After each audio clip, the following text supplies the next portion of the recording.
Alors, Hanouka Sameach, Be'ezrat Hashem, on va essayer de voir un peu aujourd'hui le sujet de la tchouva à Hanouka. On sait que le Harizal, il dit qu'on a le premier Chotam, la première signature à Ne'ila de Kippour, ensuite la deuxième au Hoshana Rabbah. Et là, on va voir aujourd'hui le Baal Shem Tov. Le Baal Shem Tov, il dit on a jusqu'à Hanouka, on va essayer de comprendre pourquoi. C'est quoi ces lumières extraordinaires qui s'appellent Or HaGanuz, qui c'est ces lumières que Akadosh Baruch Hu, il a cachées après la faute d'Adam Arishon, pas tout de suite après la faute, puisque Adam Arishon il a fauté vendredi après-midi, et Akadosh Baruch Hu il a dit l'Ichvot Shabbat, je vais pas retirer cette lumière du monde, et cette lumière il voyait du Misof Haolam Ve'ad Sofo, du début du monde jusqu'à la fin, et il a dit je vais la garder Shabbat. Donc les 24 heures de Shabbat plus les 12 heures de vendredi, Yom Shishi, ça nous fait exactement 36 heures. C'est-à-dire que cette lumière a duré dans le monde 36 heures, et c'est pour cela qu'elle va être cachée dans les 36 Gmarot, dans les 36 traités du Talmud. Les traités du Talmud dans la Mishnah, il y en a 60, mais dans la Gemara, il y en a 36. Donc elle va être cachée là-bas, celui qui va approfondir bien son étude dans les traités, dans le Talmud, eh ben, il va retrouver cette lumière, comme on a vu avec les tzadikim. Deuxièmement, il dit le Bnei Issachar que cette lumière va être cachée dans les 36 lumières de Hanouka, sans compter le Shamash. Parce que si on compte le Shamash, il y en a 44. Du premier jour jusqu'au dernier, quand on fait comme Beth Hillel, on les refait Mosif. Mais si on compte sans le Shamash, ça nous fait exactement 36. Et c'est très intéressant à mentionner que le Chodesh Tevet, que Bezrat Hashem ce soir, c'est Rosh Chodesh Tevet, et il y a 2 jours de Tevet, mardi et mercredi. C'est bien intéressant parce que ce mois, Kaviachol a été pris par Esav, quand il y a eu cette fameuse bataille entre Yaakov et Esav. Voyez qu'il y a Cholo, etc. Ils disent Rachamim que Esav il s'est pris des mois dans l'année. Yaakov, il a essayé de reprendre ce qu'il a pu reprendre. En tout cas, un des mois qu'il a pris, c'était Tevet. Et là, on voit que les lumières de Hanouka vont adoucir le mois de Tevet. Le mois de Tevet. Et c'est incroyable, si on calcule, nous dit le Rav Moshe Shapira, Alav Shalom, il dit un truc incroyable. Si tu calcules les lumières, donc on a dit combien de lumières on a dit qu'on a 36. Parce que le premier c'est 1, le deuxième c'est 2, etc. Sans compter le Shamash, ça fait exactement 36. Et si tu comptes maintenant les lumières du début jusqu'à la fin de Hanouka, la majorité des lumières vont tomber dans le mois de Tevet. Incroyable. Pour adoucir le mois de Tevet. Parce que si tu comptes du début de Hanouka qui est le 25, qui se lève jusqu'au 29, qui est Erev Rosh Chodesh, tu obtiens 15 lumières. 15 lumières. 1, 2, ensuite 3, 4, etc. jusqu'au 5, ça fait 15. Et si tu comptes à partir du 6e jour ce soir, qui est le 6e jour, qui est Rosh Chodesh Tevet, jusqu'à la fin de Hanouka, tu en as 21. 6e jour, 7e jour, 8e jour, tu calcules 8, 7, 6, ça fait 21. Donc tu vois qu'il y a 21 lumières dans le mois de Tevet, ça fait la majorité. 21, et là, juste dans le mois de Kislev, tu en as 15. Ça fait 21. Tu as plus de lumière dans le mois de Kislev, dans Tevet, pour adoucir ce mois que Esav, il nous a pris. Donc c'est pour l'adoucir. Et deuxièmement, il dit un truc incroyable. Si tu comptes les jours du début de Hanouka, qui est le jour où il y a eu la victoire, de Am Israël contre les Grecs, contre les Yevanim, et cette victoire a eu lieu le 25 Kislev. Si tu comptes les jours du 25 Kislev jusqu'à la fin de Tevet, tu obtiens exactement 36 jours. Exactement 36 jours. Du 25 qui se lève jusqu'à la fin de Tevet. Donc tout ça c'est pour adoucir ce mois qui est le mois qui a été pris par Esav, etc. Donc c'est une lumière incroyable. Maintenant ce qu'on veut comprendre, c'est quoi cette inyan de tchouva, que Baal Shem Tov va nous dire qu'on a jusqu'à Hanouka. Et là il nous dit le Baal Shem Tov, Kata Moreno Baal Shem Tov, Zechuto Yagen Alenu, Balkol Israël Amen, She'at Hanouka Adain Efshar Lasot Tchouva, jusqu'à Hanouka on peut encore faire tchouva. היות וידוע שהתשובה היא בעולם הבינה, עולם הבריאה, ששם כיסא הכבוד. Là, on va essayer de comprendre c'est quoi ce Inyan de Kisa Kavod. Et là, il nous dit que le Kisa Kavod, c'est la Bina, c'est la lumière de la Bina. Et c'est quoi cette lumière de Bina? C'est une lumière Kaviachol qui est au-dessus du Bedin. On a le Bedin, c'est le jugement. Le jugement, comme c'est écrit par exemple dans le Dora Maboul, etc., que Akadosh Baruch Hu, avec la Malchut, s'appelle Zaou Bedino, ou Bedino, comme c'est dit Rashi, ou Bedino, ils ont fait le jugement qu'il faut détruire le monde, etc. Donc le jugement se fait dans le Bedin, ok, s'en fait dans le tribunal. Au-dessus de là, il y a une lumière qui est au-dessus du tribunal, elle va s'appeler la Bina, qui est le monde de la Teshuvah, qui est le monde qui va s'appeler Olam Haba, ça va être le Olam Haba aussi. Donc c'est une lumière qui est incroyable, qui va dépasser qui va dépasser le din, qui va dépasser la rigueur. Et c'est comme ça que le Ramchal aussi, le Ramchal dans Messiah Tchecharim, il va expliquer, parce qu'il pose une question incroyable, il dit attends, je comprends pas. Quelqu'un qui a fauté, c'est quoi ce concept de tchouva? Je comprends pas, il dit attends, si Chazve Shalom, quelqu'un il a tué son prochain, comment il fait tchouva? Il va pas le ressusciter, si c'est pas quelqu'un qui peut faire triatametim, il va pas revivre cette personne. Comment il peut faire tchouva? Ou si chazve shalom, quelqu'un est parti avec une échetiche, une femme mariée, il l'a rendue interdite à son mari. Il peut pas réparer ça. Ils sont obligés de divorcer. Comment cette personne-là peut faire tchouva? Et là, en fait, la tchouva, en fait, c'est la réponse. La réponse, c'est ce que j'ai mentionné ici. Ce que j'ai mentionné que quoi? Que puisque dans Olama Tchouva, qui s'appelle Olama Bina, qui est au-dessus du Bedin, qui est au-dessus du jugement, donc ça va dépasser le Zman, ça va dépasser le temps. Pourquoi? Parce que le temps qu'on vit, ok, les minutes, les secondes, l'heure, les jours, les semaines, le mois, l'année, etc., les années, tout ce qu'on vit, c'est les 6000 ans, ça a été créé. Ce temps, il a été créé. C'est pour ça que ce temps, il est limité à 6000 ans. C'est une création. Mais quand tu dépasses la création du temps, tu arrives dans la Bina. Donc tu es au-delà du temps. Donc le Olam HaTchouva, tu étais obligé d'atteindre un espace ou un moment qui est au-dessus du temps. Le temps n'existe plus là-bas. Donc comme tu es sorti du temps, donc tu peux faire Tchouva. C'est-à-dire que la Tchouva peut réparer au-delà du temps, quand tu sors du temps. Et le Olam HaBina, c'est pour ça que c'est le 8e, c'est au-delà de la nature. La nature, ça reste dans les 7 jours de la création.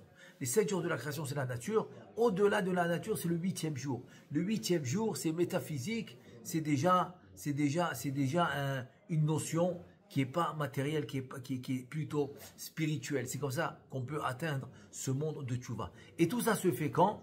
Toute cette lumière se dévoile. Toute cette lumière va se dévoiler quand? Elle va se dévoiler à Hanouka. Alors, et pour comprendre un peu cette notion, on va un peu expliquer ce qu'on a fait par exemple le jour de Kippour, qui était en fait le premier rotab, le premier tampon qu'on a dit que c'était la première phase de la tchouva. Après 40 jours qu'on a commencé depuis Rosh Chodesh, Elul jusqu'à Kippour, première phase de la tchouva, c'était les 40 jours. Et donc on atteint la première signature qui s'appelle la Ne'ila. Ensuite, une deuxième change, c'est jusqu'à Hoshana Rabbah. Hoshana Rabbah qui est le 7e jour de Sukkot. Et comme ça, on va atteindre la deuxième signature. Et là, maintenant, il nous dit le Baal Shem Tov, Hanouka, c'est une troisième possibilité. Pourquoi? Parce que là-bas, en fait, à Kippour, qu'est-ce qu'on a fait? C'est qu'on est monté de niveau. On est monté jusqu'à la Bina. Donc, il y a eu des élévations. Comme il y a le Shabbat, ça s'appelle Aliyat HaOlamot. Les mondes, ils vont s'élever. C'est-à-dire, spirituellement, le monde physique, matière qu'on voit devant nous, lui, il ne s'élève pas. Parce que c'est de la matière. Mais le monde spirituel, il s'élève. Donc, c'est le fait qu'on s'élève, donc on monte Kaviachol dans des niveaux supérieurs. Et c'est ce qui s'est passé à Kippour. Il te dit aujourd'hui à Hanouka pendant 8 jours, à Hanouka pendant 8 jours, c'est le contraire. C'est la lumière de la Bina qui va descendre à nous. C'est elle qui va descendre jusqu'à nous pour nous éclairer. Pour nous éclairer cette obscurité de la galoute, cette obscurité de l'exil. C'est un truc incroyable. C'est pour ça qu'il dit que les Hashmonaïm, quand ils ont eu la victoire, le 25 qui se lève, et qu'ils ont voulu allumer la menorah, ils ont voulu allumer la menorah avec sainteté, ils ont trouvé la nes parachemel, ils ont trouvé l'huile l'huile tahor, l'huile pure, pour allumer cette menorah avec la sainteté, eh bien ils ont fait descendre cette lumière. Cette lumière de Oraganouz, de la lumière cachée, ils l'ont fait descendre dans la menorah, et c'est comme ça qu'elle a duré 8 jours. Et c'est grâce à ça que la menorah a pu durer 8 jours, grâce à cette lumière qu'ils ont fait descendre. Et là maintenant, alors la question se pose, comment ça arrive à nous? Comment maintenant nous on peut avoir cette lumière dans la Hanoukia? En 2 mots, quel rapport? Quel rapport? Alors la réponse va se trouver dans le Ramban. Le Ramban, il dit un truc incroyable. Il dit, après que les Nessi'im, que tous les Nessi'im ont emmené leur korban, ont emmené leur sacrifice depuis le Aleph Nissan, jusqu'au 12 Nissan, tous les jours ils amenaient. Et voilà que Aaron à Cohen, il voit que lui, il n'a pas amené de korban. Il n'a pas amené de sacrifice. Donc il était un peu triste. Il a pensé que peut-être Akadosh Baruch Hu lui a pas pardonné la faute du Cheta Egel, du veau d'or. Et donc il était triste. Il lui dit à Kadosh Baruch Hu, ne sois pas triste, ça n'a rien à voir avec la faute du veau d'or, je l'ai pardonné. Et en fait, ce qui va se passer maintenant, c'est que toi, ce que tu vas recevoir, c'est supérieur au sacrifice que les Nessi'im ils ont amené. Donc Rashi nous dit, Bamakom, il nous dit, tu vas allumer la menorah. En 2 mois, Kadosh Baruch Hu lui dit, tu vas allumer la menorah. Et comme tu vas allumer la menorah, c'est un plus haut niveau que les sacrifices des Nessi'im. Ok, très bien. Il vient le Ramban, il dit, je comprends pas. Pourquoi la menorah s'appelle plus haut niveau que les sacrifices? Ils sont en même temps, c'est-à-dire tant qu'il y a le Beth Amikdash, tant qu'il y avait le Beth Amikdash, il y avait la menorah, il y avait les sacrifices. Mais dès qu'il y a eu la destruction du Beth Amikdash, de la même manière que les sacrifices se sont annulés, la menorah aussi s'est annulée. Donc pourquoi celle de Aaron est plus que celle des Nessi'im? C'est la question que le Ramban il pose sur Rashi. Qu'est-ce qu'il répond le Ramban? Il dit Shelchak Dola Mishelahem, c'est-à-dire ta menorah c'est plus que les sacrifices. Pourquoi? Parce que Am Israël vont allumer la Hanoukia. Ça veut dire que ça fait déjà 2170 ans qu'on allume la Hanoukia depuis la moitié à peu près du deuxième Beth Amikdash, c'est à peu près 210 ans, à peu près 213 ans. 213 ans avant la destruction du deuxième Beth Amikdash, il y a eu le Nes. Il y a eu le Nes de Hanouka. Et donc, le Ramban, il dit que ça c'est ce que Chachamim vont instaurer d'allumer la Hanoukia tous les ans. Ça va être la lumière de la menorah qui va se dévoiler dans chacun de notre foyer, dans chacun d'entre nous, chaque maison. C'est pour ça que la mitzvah c'est Ner Ish ou Beto. Ner Ish ou Beto, la lumière dans la maison de chacun d'entre nous. Cette lumière de Oraganouz va se dévoiler, mais à condition qu'on allume à l'heure. Qu'on allume à l'heure, ça veut dire Tzet HaKochavim. Pas besoin d'attendre à Benoutam et de commencer à être Mahmir. Tzet HaKochavim le plus court. En Eretz Israël, le plus court, c'est 13 minutes et demie après la Shkia. Après la Shkia, 13 minutes et demie, c'est le plus court. C'est ce que Rav va dire, il est possède, donc c'est ce qu'on fait pour allumer le plus tôt possible, autant voulu, parce que cette lumière va se dévoiler pendant 30 minutes. Pendant 30 minutes, elle se dévoile, donc c'est dommage de la rater. Et les Mefarshim, les commentateurs, ils disent, celui qui est allumé à l'heure, il peut tirer cette lumière toute la journée. Toute la journée, c'est un grand chidouche. Toute la journée, il peut la tirer avec lui. Donc il l'a allumé à l'heure, toute la journée, là, le lendemain, il allume à l'heure, toute la journée. En tout cas, c'est une lumière spécifique pour Hanouka. Et donc, Shelchak Dola Mishelahem, que toi, voilà, ça fait déjà 2170 ans qu'on allume cette Hanoukia, alors que le Beth Amikdash a été détruit, ça fait déjà presque 2000 ans. Donc ça fait presque 2000 ans qu'il n'y a pas de korbanot, il n'y a pas de sacrifice, et pourtant la Hanoukia, Baruch Hashem, chaque année on l'a pendant 8 jours, cette lumière. Donc cette lumière de Bina, c'est la lumière de la Tchouva, et donc cette lumière descend à nous. Donc même quand la Gemara a dit, quand la Gemara dans Souka, la Gemara dans Souka, elle va te dire que les Olam, ça veut dire que quoi? Ça veut dire que la Shrina n'est jamais descendue moins que 10 Tfachim, jamais. Elle n'est jamais descendue moins que 10 Tfachim. C'est ce que nous dit la Gemara. Alors, il faut savoir que c'est à part 8 jours de Hanouka. Quand tu vas allumer à l'heure la Hanoukia, donc la Shrina va descendre en bas des 10 Tfachim. C'est pour ça qu'il faut mettre la Hanoukia moins que 10 Tfachim. Il faut te baisser pour l'allumer. Donc moins que 10 Tfachim à partir du sol. Il faut calculer à partir du sol sur la mèche. Il faut calculer la mèche. Donc 10 farim à partir du sol. Et comme ça, tu peux allumer. Et comme ça, tu peux allumer la Hanoukia pour que cette lumière se dévoile. Même moins que 10 farim, c'est la lumière qui descend. Donc cette lumière, c'est une lumière incroyable. Incroyable qui va descendre. Et c'est pour cela que l'opportunité, les portes de la tchouva vont s'ouvrir à Hanouka grâce à ça. Maintenant, juste pour essayer de comprendre ce qu'on vient de dire maintenant, et je vous raconte une histoire incroyable. Une histoire incroyable qui s'est passée exactement il y a un an. C'est-à-dire Hanouka, Tafshin Pedalet. Tafshin Pedalet, c'est Hanouka 5784. Aujourd'hui, on est Hanouka 5785. Ça fait exactement un an. Et voilà qu'il y a, c'était en Chutz Laaretz, il y a un Admour, il avait un chassid, et ce chassid, il est venu lui raconter une très très mauvaise nouvelle qu'il a eue, parce qu'il a sa fille avait très mal au ventre. Ils l'ont amené à l'hôpital et ils l'ont diagnostisé, et c'est sorti que quoi dans les résultats, qu'elle avait des problèmes majeurs dans les intestins, et il fallait couper.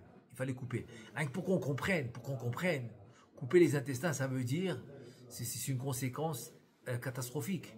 C'est-à-dire que tout ce qu'on boit ou on mange, ras v'shalom, lo alenu, lo alechem, et ben tout de suite on évacue. C'est-à-dire en 2 mots, il faut presque manger à côté des toilettes, quoi. Dès que tu as bu quelque chose, il faut aller le faire sortir. Dès que tu as mangé quelque chose, etc. Donc c'est vraiment on va dire une très très très mauvaise nouvelle. C'est un gros problème de santé. Et donc il va voir son Admour qui avait Baruch Hashem, le roi HaKodesh. Bien, mais il est connu pour ça. Il est connu pour ça, d'avoir vraiment cette vision. Et on dit, c'est quoi ce roi? C'est le Or HaGanuz qu'ils ont grâce à la Torah. Grâce au Midot et à la Torah, ils ont ce Or HaGanuz. Maintenant, bon, histoire sur histoire, j'ouvre une parenthèse pour montrer c'est quoi le Or HaGanuz.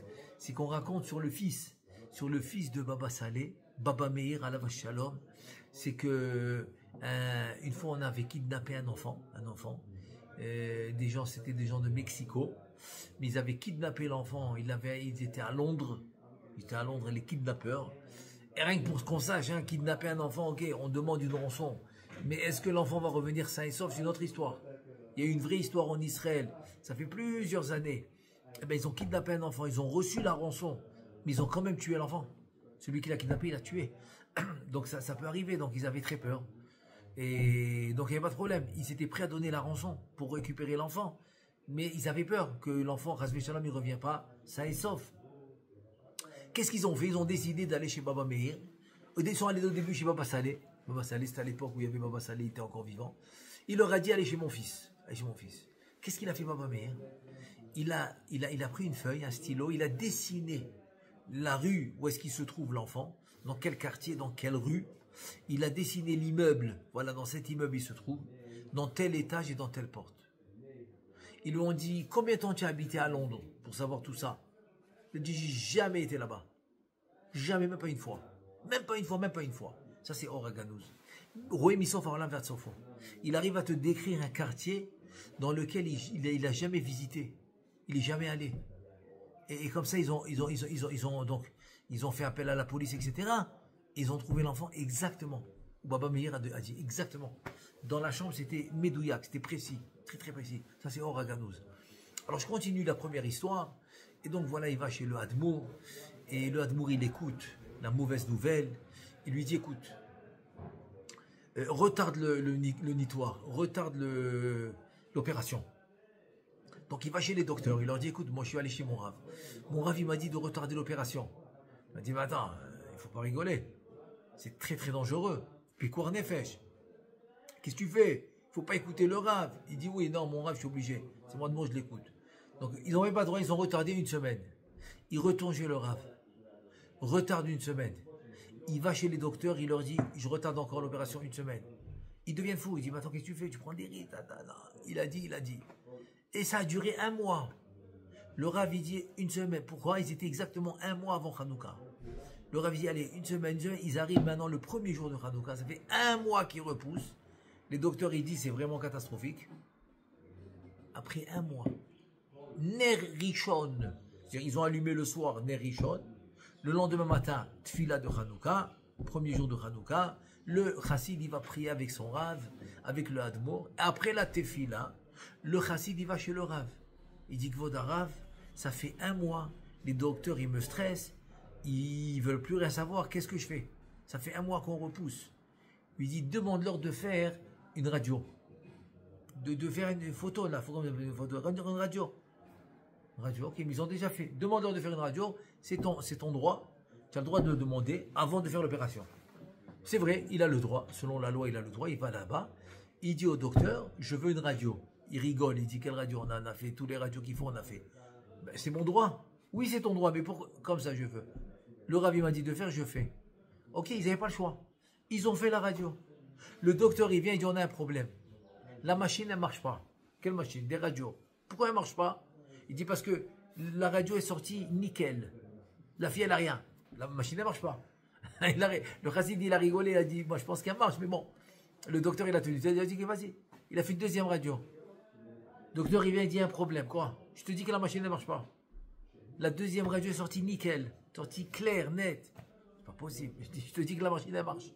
Je te dis que la machine, elle marche. Il y a quelque chose qui. C'est mon Rav, bon Hachem. Je te dis qu'elle marche. Le docteur, il a tenu tête. Combien de radios il a fait? 8 radios, il a fait. 8. Après la 8e, c'était un goy. Il a dit au chassid, s'il n'y avait pas mon entourage qui me retient dans le sens que je vais avoir l'air d'un malade, mais si c'est pas ça qui me retient, je me serais converti. J'ai rien compris. Attends, mais il y a eu dans Israël, ils appellent ça un Nezrefoui. Nezrefoui. Un fruit, ça fait 1 an. Voilà. Tafshin P, Dalet. Voilà. On est Hanouka, Tafshin P, et voilà, Hanouka dernier. Voilà, Hanouka dernier. Il était comme un fou. Il était comme un fou. Comme un fou, il ne comprenait pas le docteur. Et Baruch Hashem. Donc le Chassid, il retourne chez son rat. Baruch Hashem, la fille rentre à la maison. Alors il veut faire une très grande Souda parce que Baruch Hashem, il avait les gros moyens. Ce Chassid, il a dit au Admo, je te fais ce que tu veux. Dis-moi, allez, Souda Todaya, je fais la plus grande Souda de Hanouka qu'ils ont jamais eue. Allez, je fais Souda Todaya et tout. Et le Admo, qu'est-ce qu'il a dit? Il a dit pendant la Souda, il a dit, écoute, je vais te dire une chose. Quand tu es venu, ça fait 1 mois, j'ai vu que je ne pouvais pas. Je ne pouvais pas. J'ai dit le seul moment que Be'ezrat Hashem, on pourra faire quelque chose, c'est Hanouka. Et alors il fallait que je repousse. J'ai repoussé. 1 mois, Baruch Hashem, on a réussi à repousser. Après 1 mois, que le premier jour de Hanouka, Baruch Hashem, on a eu la Yeshua. Avec le Horaga, nous on a eu la Yeshua. Et c'est comme ça que Baruch Hashem, elle a guéri. Regarde de quoi on parle un petit peu. Cette lumière incroyable de Hanouka. Et c'est ce qu'il lui a dit le Hadmour, quand ils ont fait la Souda Todaya à Hanouka. C'est une lumière, si tu comprends. Et donc c'est ça le lignan de la Tchouva de Hanouka. C'est celle-là. C'est parce qu'il y a une lumière très très très très élevée. Et donc cette lumière élevée, donc elle va nous donner la possibilité de dépasser le Beddin pour recevoir le pardon. Et ça va être la grande Tchouva. Et sur ça, je vais juste continuer ce que j'avais commencé tout à l'heure, cette comparaison entre Yom Kippourim et Hanouka. Donc, si maintenant on essaye de voir, qu'est-ce qu'il faisait le Kohen Gadol? Kohen Gadol à Yom, qu'est-ce qu'il faisait? Le mazé, il aspergeait. En Aaron, il faisait les aspersions, comme on dit dans Seder Avoda. Donc c'est écrit là-bas, Ahad le Ma'ala, Vesheva le Mata. C'est quoi Ahad le Ma'ala? Il te dit Ahad le Ma'ala keneged Ima. Ima, c'est la Bina. Donc, puis ça, Yom Kippourim, on montre cette lumière, c'est la Bina. Et Sheva le Mata, c'est en fait la Bina qui va donner aux 7. C'est quoi les 7? Les 7 dans les noms des Sphirot, c'est Chagad Nahayam, c'est Chesed Gvura Tiferet Netzach Hod Yesod Malchut, ok, qui représentent les 7 jours de la création. Parce que le monde entier, il va vivre autour de ces 7 jours de la création. Donc, c'est des Sphirot. Dans les mondes supérieurs, ça s'appelle les Yamim Elyonim. Donc la conséquence de ces sphirotes va être les jours de la création. C'est pour ça que chaque jour va se dérouler selon son shoresh. Donc il allait tirer la lumière de la Bina pour alimenter les 7 jours de la création. Pour alimenter les 7 jours où on est. Et maintenant cette lumière de la Bina, Hanouka, qu'est-ce qu'elle fait? Elle descend chez nous. Et c'est comme ça qu'on a vu le Nes, qu'on a vu tout à l'heure. Donc ça c'est un truc incroyable. Et Et maintenant, il y a. Moi, je trouve quelque chose de sympa. Il faut rajouter, il faut rajouter. Et comme cette lumière, elle descend chez nous, donc ça fait le inyan de Ardout. Parce que là, tu vas sans la Ardout, parce que la seule chose qui va nous ramener le Bet Hamikdash Ashlishi, le troisième Bet Hamikdash, la seule chose qui va nous le ramener, c'est quoi? C'est la Ardout. C'est tout. Pourquoi? Parce que la destruction, c'était le Sinatrinam. Sinatrinam. C'est tout. C'était que ça. C'est que ça. Donc la Ardout va nous le ramener. Et moi je pense que c'est une remarque intéressante. Bon, Hachem, j'ai fait cette remarque, ça fait quelques jours. Le Rama, dans le Siman Tavresh Ain Aleph, dans le Siman 671, c'est les halachot de Hanouka qui s'y dit là-bas. Dans le deuxième Seif, là-bas il ramène le minhag des Ashkenazim, que chacun allume. Donc à la maison, chaque enfant va allumer sa Hanoukia. Très bien. C'est le minhag de Méadrim, Mina Méadrim des Ashkenazim. Nous, non. Nous, un allume pour toute la maison. Très bien. Mais un truc très remarquable, c'est quoi? C'est que la femme est obligée d'allumer comme le mari. Ils ont la même obligation. Parce que Afema Yubotoanes, vous connaissez ça, c'est comme les Seder. De la manière que l'homme, il doit faire les Seder, la femme aussi les Seder. Pourquoi? Parce que Afema Yubotoanes, ils étaient eux aussi dans le Nes, dans le miracle. Donc à Hanouka aussi. Mais un point intéressant, c'est quoi? C'est que non. Pour l'homme et la femme, c'est une seule Hanoukia. Ça, tout le monde est d'accord. Ça, tout le monde est d'accord. Pour les enfants, que Bezrat Hashem, Doroler, Dorba, une génération elle vient, une génération elle s'en va. Donc, pour les enfants, que chacun à son tour va fonder une famille. Pour chacun à son tour va fonder un foyer. Donc, eux, ils allument chacun séparément. Mais l'homme et la femme, c'est une seule Hanoukia. Quoi qu'il arrive. Quoi qu'il arrive. Quoi qu'il arrive, se dire, c'est, même s'ils font comme les Ashkenazim, c'est une seule Hanoukia. Pourquoi? Ça montre cette ardoute incroyable. C'est cette ardoute qui va montrer en fait que ça se fait un. Comme une fois, j'ai vu un livre de Shlom Bayit qui disait, le Shlom Bayit, c'est quoi? 1 plus 1 égale 1. Pourquoi? Parce que c'est l'union. C'est l'union, ça forme l'union. Ça forme l'union. Et là, je veux juste finir avec le chidouche du Rama Mipano, et qui est le péché lichi du Harizal. Pourquoi? Parce que le Harizal enseignait à un élève qui s'appelle Rabbi Israël Saroug. Et Rabbi Israël Saroug est parti en Europe après qu'il a appris du Harizal. Et c'est lui qui a enseigné la Kabbalah du Harizal en Europe.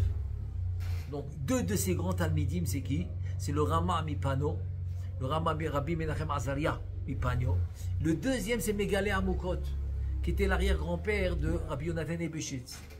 Et Rabbi Yonatan Ebeshitz, il écrit Morzekeni, mon arrière-grand-père, c'est péché lichi du Harizal, la troisième bouche du Harizal.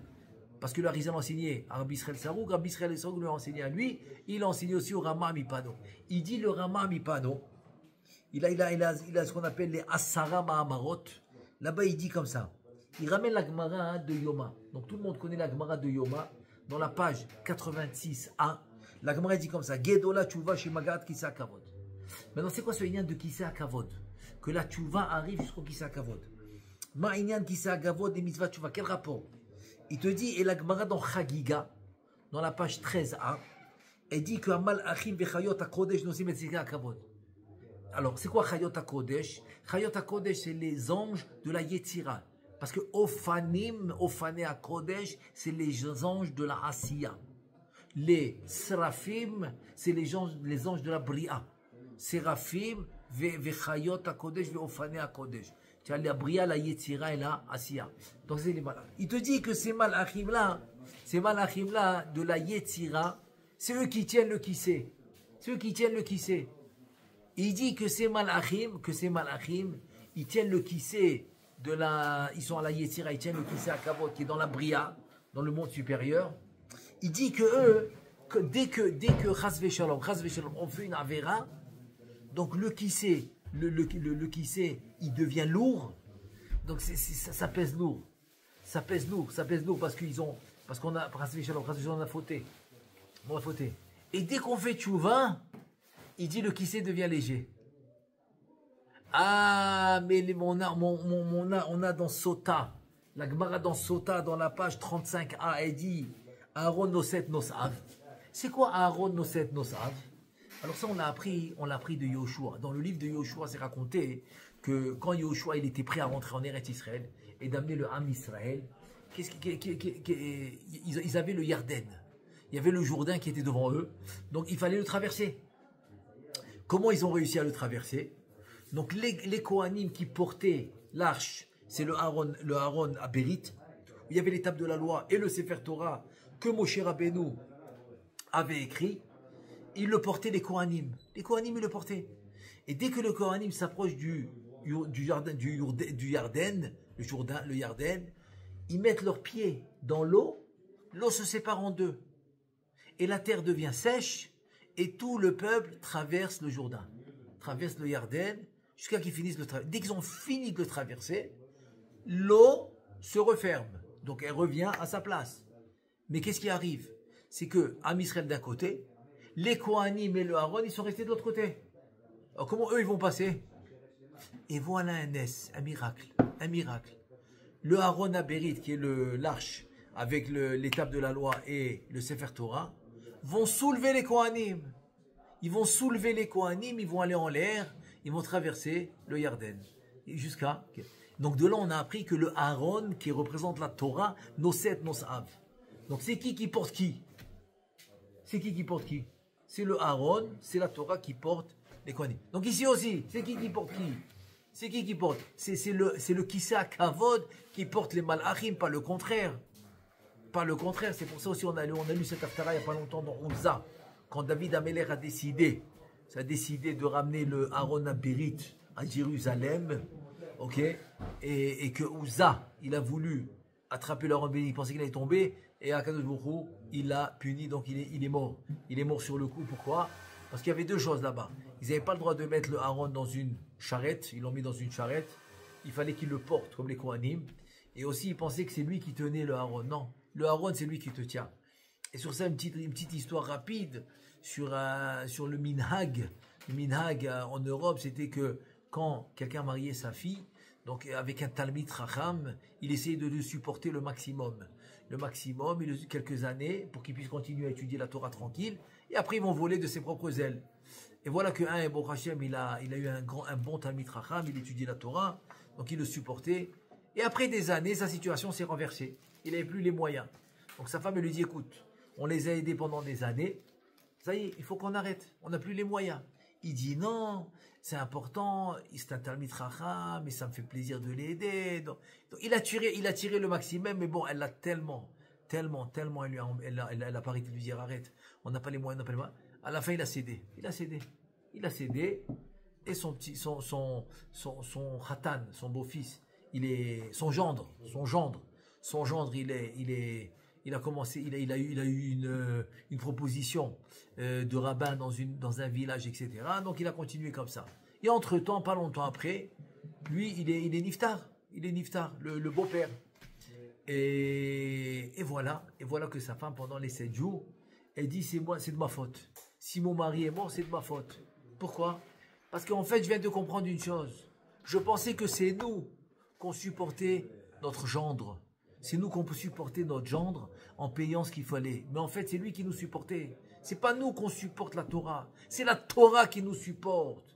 Quand quelqu'un il aide la Torah, il pense pas qu'il fait une faveur. Non, c'est la Torah qui va te le rembourser. Parce que la Torah, elle sait comment rembourser n'importe quel effort que tu fais. Tiens, maintenant, tu avais froid, tes trucs, il pleut. Tu dis non, je vais aller faire mon étude. Eh bien, la Torah va savoir te le rembourser. Tu vas dire, attends, mais non, j'ai la tête, j'ai pas la tête. Rien, tu laisses tout tomber, tu vas. Tu arrives du travail fatigué, tu dis, attends, je travaillais, maintenant je vais pas aller faire mon étude kavua tous les soirs. Je vais aller me reposer. Non, tu vas faire ton étude. Eh bien, la Torah va te le rembourser. Elle va savoir comment te le rembourser. Parce que c'est la Torah qui te soutient. C'est pas toi qui soutiens la Torah. Que ça soit du fait que tu étudies ou du fait que tu la supportes financièrement, etc. Peu importe comment tu la supportes.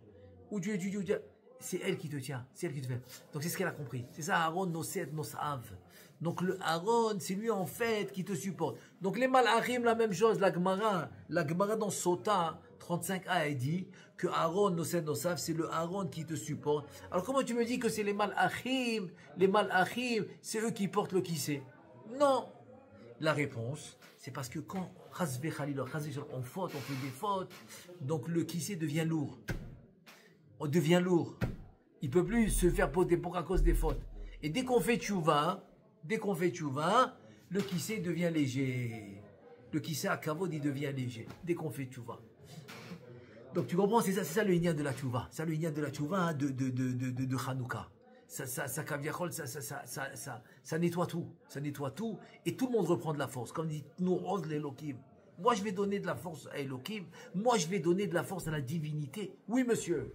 Oui, monsieur. C'est comme ça qu'il a créé ce monde. À travers la Torah et les mitzvot et les bonnes midot, oui, tu vas donner de la force. Donc, c'est ça le inyan. C'est ça le inyan. Il faut savoir que la tchouva, c'est Bedibour, Marshava, Maaseh. Même dans la Marshava. Même si maintenant quelqu'un a fait une tchouva, Marshava, ça compte aussi. À plus forte raison s'il a fait avec le Dibour, avec la parole, ou avec le Maaseh, avec des actions. Il s'est pris en main. Il a fait à plus forte raison. Mais la marshava tout seul. Pourquoi? Parce que dans les mondes supérieurs, quand il y a le jugement dans le Beddin, alors le Beddin va juger les actions. Mais la marshava, il n'est pas capable de voir. Les malachim, les anges, ne sont pas capables de voir la marshava. Le seul qui peut voir la marshava, c'est Akadosh Baruch Hu. Akadosh Baruch Hu, c'est lui qui peut voir la marshava. C'est pour ça qu'après 120 ans, quand il y a le Beddin, il y a le jugement de la Neshama, le Tselem, il arrive. Donc le jugement se fait selon les actions.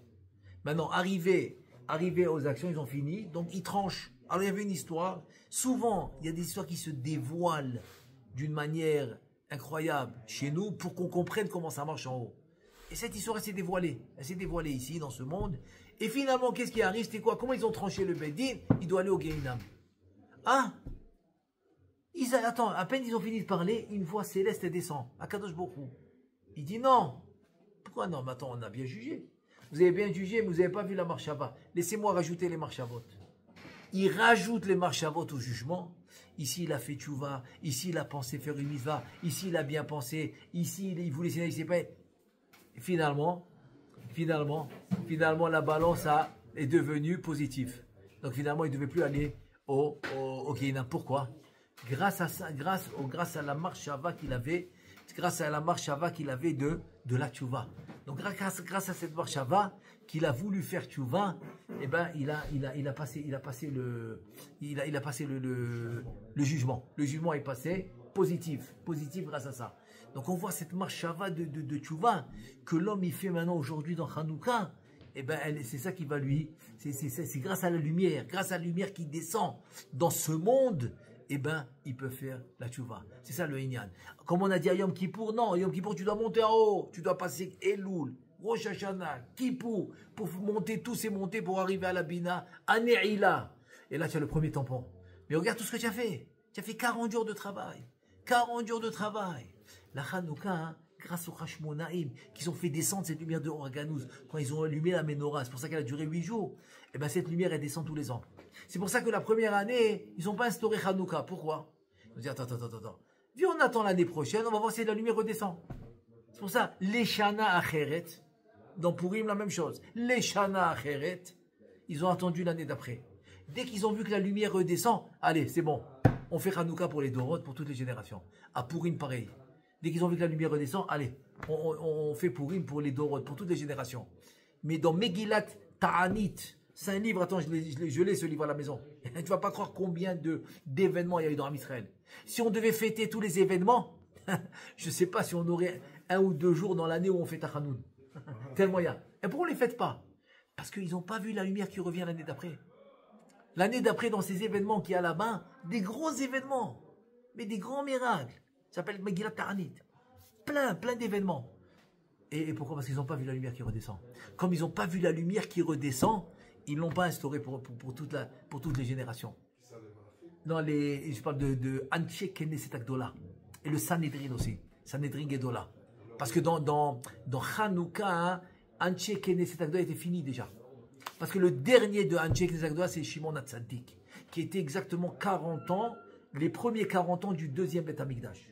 Alors que le Nes de Hanouka s'est fait exactement 207 ans après la construction du deuxième Beth Amikdash. Donc tu as presque 100 et quelques, 105, même plus de 150 ans entre le dernier de Anche Knesset Agdola et le Nes de Hanouka. Donc qui a instauré Hanouka? Eh bien c'est le Sanhedrin Gedola. 71 Rachamim. 71 Rachamim qui ont instauré le Nes de Hanouka. C'est intéressant, le Bnei Issachar, que lui aussi, il ramène les Chidushim sur Organous dans Hanouka. Il dit, il venait allumer Hanouka. Il avait de la hitlaavout, il avait du feu. Il dit, mais pourquoi cette mitzvah, je l'aime tellement? Pourquoi? Qu'est-ce qui se passe? Il voulait... Et bon, un jour, on lui a dévoilé un truc incroyable. On dit, toi, hein, tu es le Gilgoul d'un Chacham qui était dans le Sanhedrin Gedola quand ils ont instauré le Hanouka pour toutes les générations. Et tu viens de la tribu de Issachar. C'est pour ça qu'il a appelé son livre Bnei Issachar. Lui, il ne s'appelle pas Issachar. Non. Il s'appelle Tzvi Elimelech, Arav Tzvi Elimelech Midinov. Donc, c'est pas son nom. Mais il a appelé son nom, son livre par Bnei Issachar. Pourquoi? Parce qu'il vient de la tribu de Issachar, il était là-bas. Donc il était. Alors, tu vois, c'était Sanhedrin, c'était pas une Tchékoslovaque. C'était quoi votre question? Ah, c'est voilà, non, non, Dieu. Alors, Bezrat Hashem, qu'on puisse même. Oui. Pourquoi on ne fait pas dans les brachot Alain Mahya, Il a fait Khazak, il a fait. Très bonne question, très bonne question.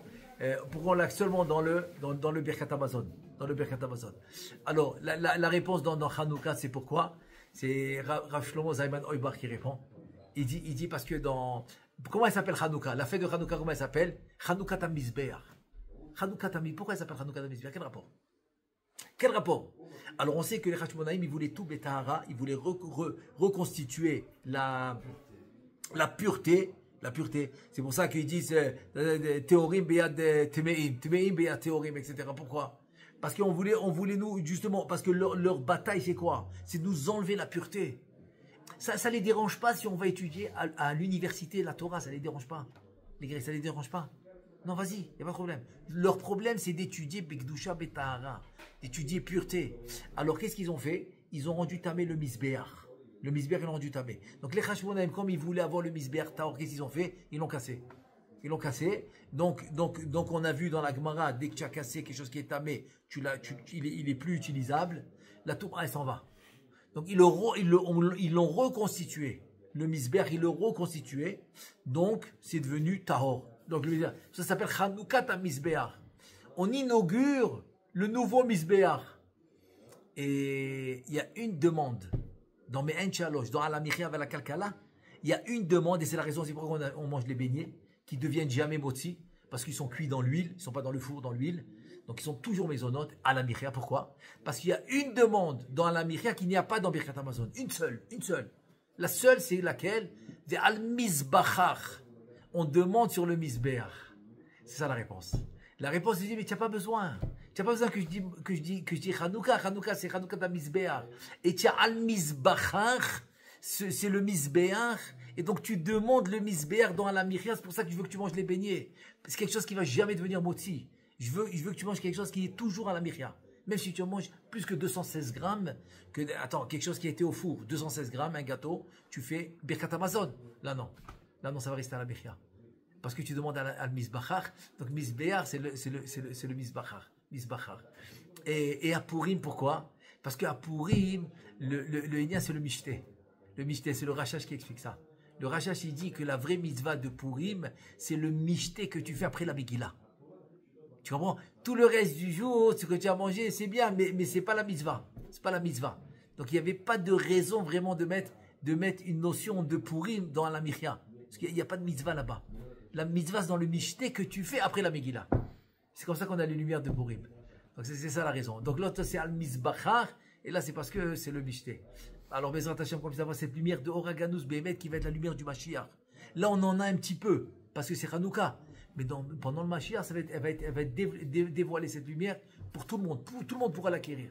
Alors, Bezrat Hashem, bientôt qu'on puisse avoir la lumière du Mashiach. Oraganus, Amen ve Amen.